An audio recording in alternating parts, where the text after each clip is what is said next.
All hell is breaking loose across the world as a result of Donald Trump's invasion of Iraq. Really, there's no location in the world that has not been impacted. You take a look at what's happening in Iraq right now. Massive clashes outside of the United States Embassy in Baghdad or in Erbil, Iraq. The United States ammunition depot was struck by Iran. It blew up. I'll show you that in a moment. You go to Cyprus, where there's a UK Air Force base right there. That was attacked. You go to Abu Dhabi, where there is a French military base. That was attacked. Now you have Lindsey Graham, Donald Trump's warmonger in chief, out there, buddy with Donald Trump, saying next the United States is going to invade Cuba. Get ready, Cuba. The invasion's about to begin right there. You have Donald Trump and the State Department now blocking the billions of dollars in funding that was promised to Taiwan, because Donald Trump was told by Xi Jinping that there would be no meeting of Donald Trump in China with Xi Jinping if Donald Trump gave the billions of dollars in promised aid to Taiwan. So Donald Trump has betrayed Taiwan.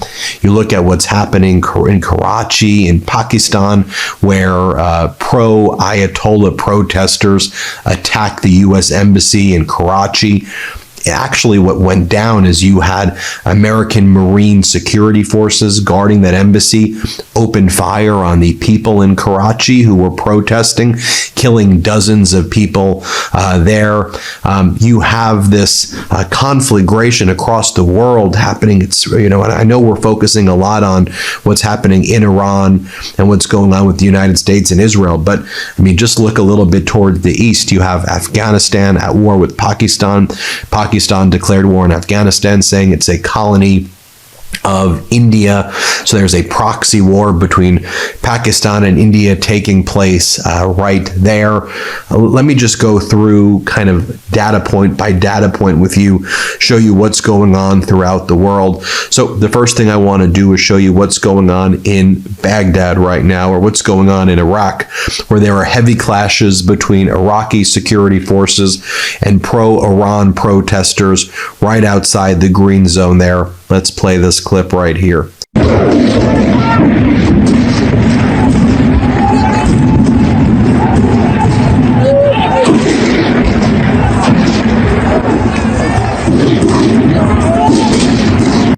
This next clip I'm going to show you, you will see cops firing on armed Iran-flagged Allahu Akbar militants as they tried to storm the U.S. Embassy in Baghdad. A lot of deaths there as well. Let's play this clip.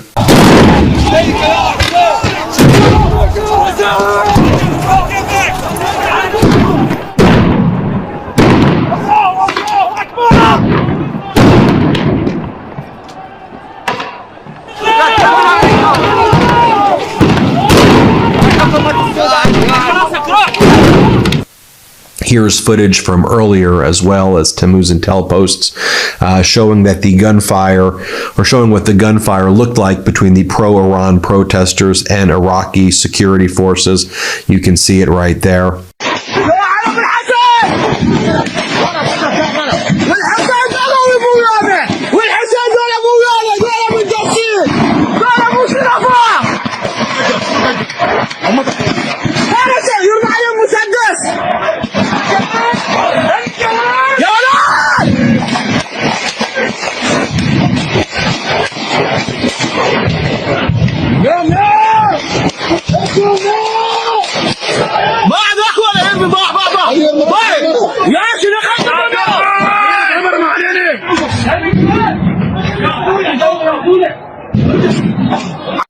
Right now, let's bring you to Karachi in Pakistan right here, where you'll see at the consulate, it's the consulate in Karachi, the United States consulate, as the pro-Iran protesters try to get in.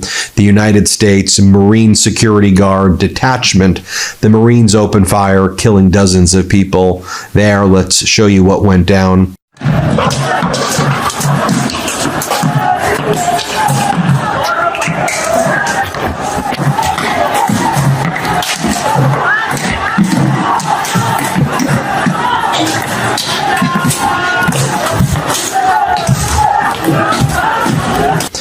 Here's another angle of it as well. I'll show you this as well. You can hear the gunshots as the Marines open fire. Let's play it.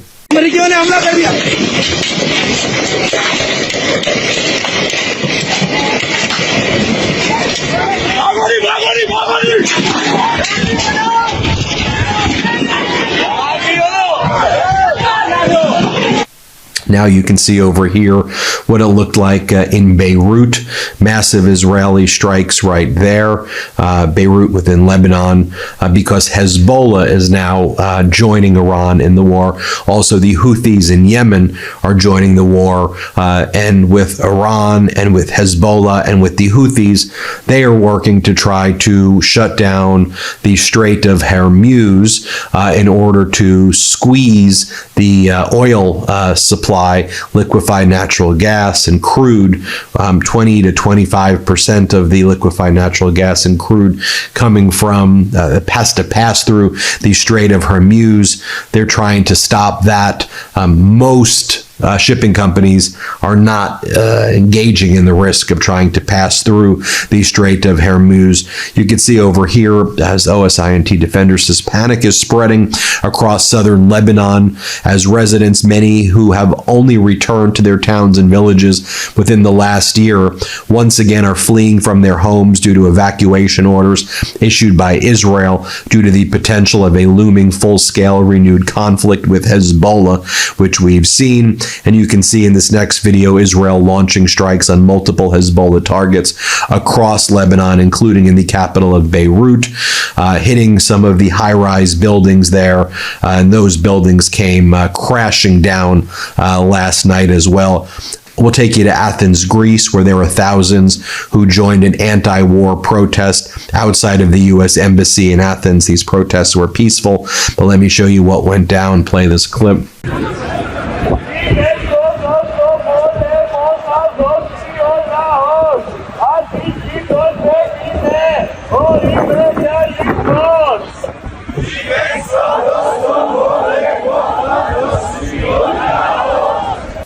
Let's pull up the video of the Chinese army, of the CCP army right here. Xi Jinping outmaneuvering Donald Trump quite easily.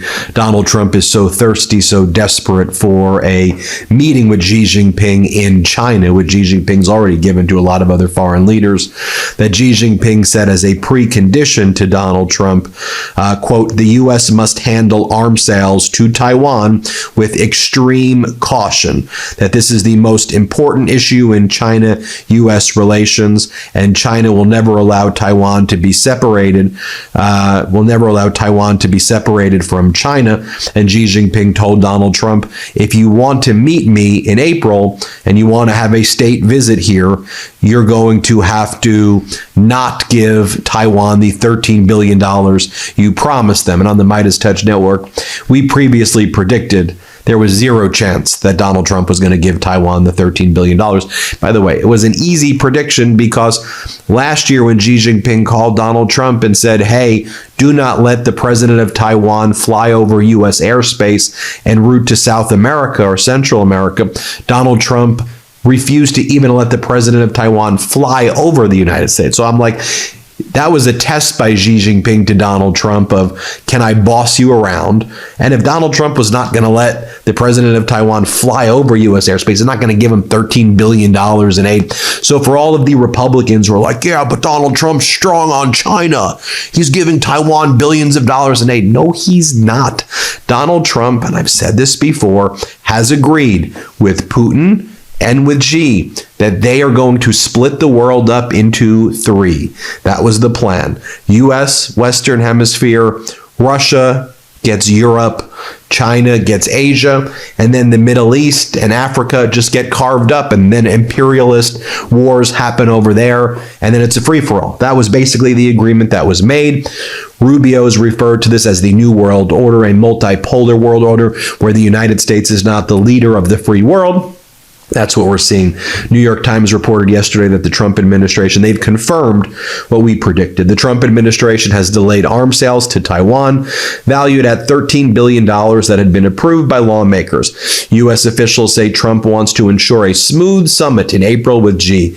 The U.S. war in Iran will also cut into military resources for Asia. So in addition to the fact that Donald Trump is going to listen to Xi Jinping, the United States is running out of munitions right now, which also poses grave risk for our ability to even protect Taiwan or to do anything in Asia at all should China pursue its ambitions in that region.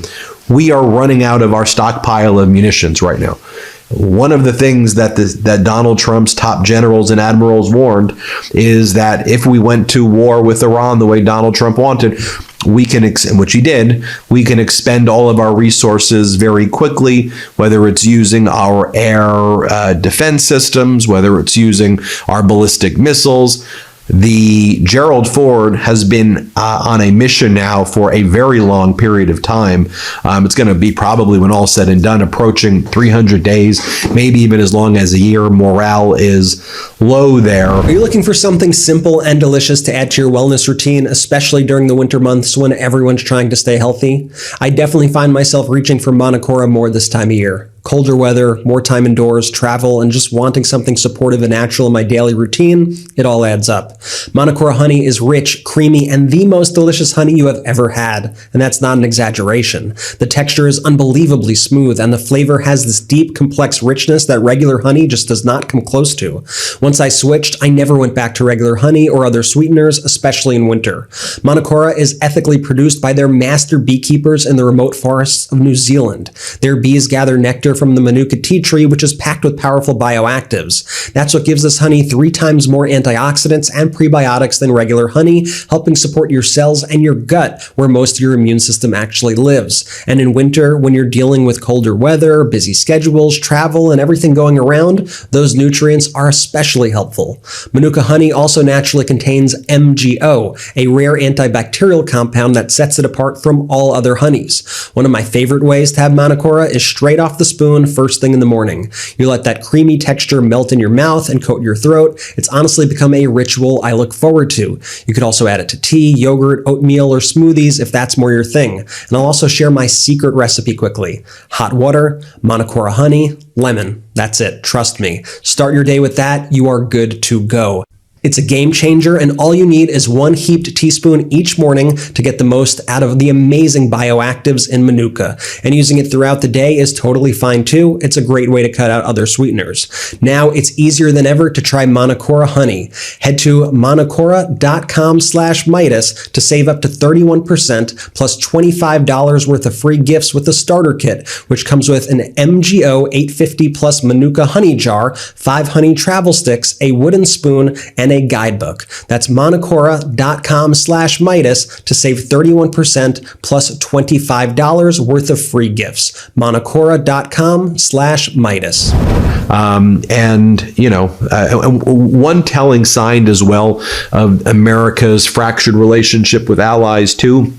There was this whole report, I'm not sure if you caught it, where people were like, the French aircraft carrier Charles de Gaulle, it's going to come to the Middle East to help the United States. And that was being spread. And then France had to come out with a statement saying, Charles de Gaulle ain't coming to help the United States.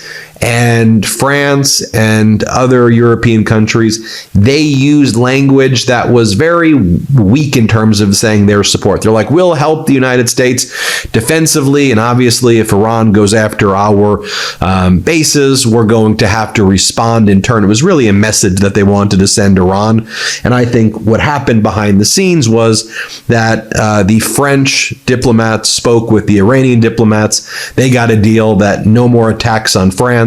And then once they got that confirmation, because the Abu Dhabi base was struck by Iran, once they got that confirmation, France agreed, I think, behind the scenes with Iran, we're not going to send our aircraft carrier Charles de Gaulle to help the United States, because it was a very interesting sequence of events, and I'm fairly confident that's what is happening. Like, it should be noted as well that while Donald Trump is cozying up to Xi Jinping, Xi Jinping and his foreign ministers have been the biggest critics of Donald Trump's invasion of Iran. Xi Jinping and Russia obviously now moving closer together as well, and they are allied with Iran. And so you had China's top foreign ministers strongly condemning the United States, calling for a halt in the military actions. Beijing's foreign ministry said this is a serious violation of Iran's sovereignty, trampling on the aims and principles of the United Nations Charter. China firmly opposes and strongly condemns the United States. We demand they immediately halt military operations. And that was done as well after a phone call between Beijing's top diplomat Wang Yi and Russia's counterpart Sergei Lavrov. And they're like mocking the United States. And Donald Trump's response, after being mocked by China and Russia, who are supporting Iran, and Iran is giving its Shahid drones over to Russia to kill Ukrainians, Donald Trump cozies up to Putin and he doesn't help Taiwan. And of course, remember what went down last week where there was a UN vote on lasting peace in Ukraine and the United States abstained. Even Donald Trump's former top general ambassador Keith Kellogg, who was out there, diplomat, who was out there to be the envoy to Ukraine. He was first supposed to be the envoy to Russia and Ukraine. Keith Kellogg makes a social media post attacking the Trump regime's foreign policy. Here's what Keith Kellogg writes. A UN vote on lasting peace in Ukraine and we abstain? The Russian Federation was against the proclamation. Is not 4 years of war enough? Is not missing children, shelling of cities, and the killing of innocents enough? It is not a business deal. It is a war. That's Donald Trump's own envoy to Ukraine saying that, a criticized former envoy to Ukraine. While all of this is taking place, Kim Jong-un declared North Korea's nuclear status permanent and irreversible during a major party Congress parade and vowed to continue upgrading the country's nuclear force and prepare for confrontation with the United States, CBS reports. At the same time, he signaled conditional openness to dialogue, saying there would be no reason not to maintain good relations as long as the U.S. recognizes that North Korea is a nuclear power and withdraws what he called its hostile policy. He's taunting Donald Trump to his face, and frankly, there's nothing that Donald Trump can do about it at this point. Then you have Lindsey Graham calling for war in Cuba. And by all accounts, this is what Donald Trump wants to do. One administration official told The Atlantic, the president feels like I'm on a roll. Look at what we did in Venezuela. Look at what we've done in Iran. I want Cuba next. And Lindsey Graham was on TV saying that as well. Here, play this clip. Is President Trump finished the job that President Reagan failed to do?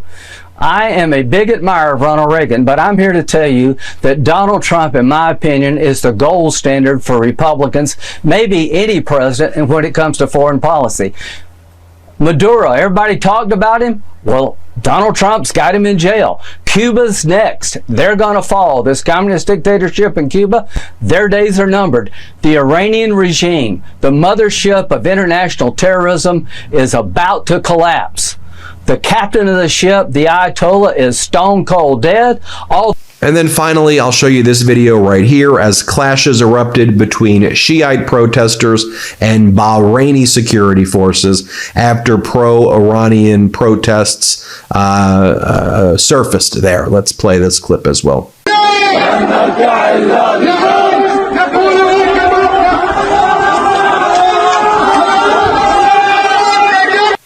Now, with all of this taking place, Donald Trump is saying that he expects that there will be a lot more deaths of American soldiers, but it is what it is. Donald Trump says that.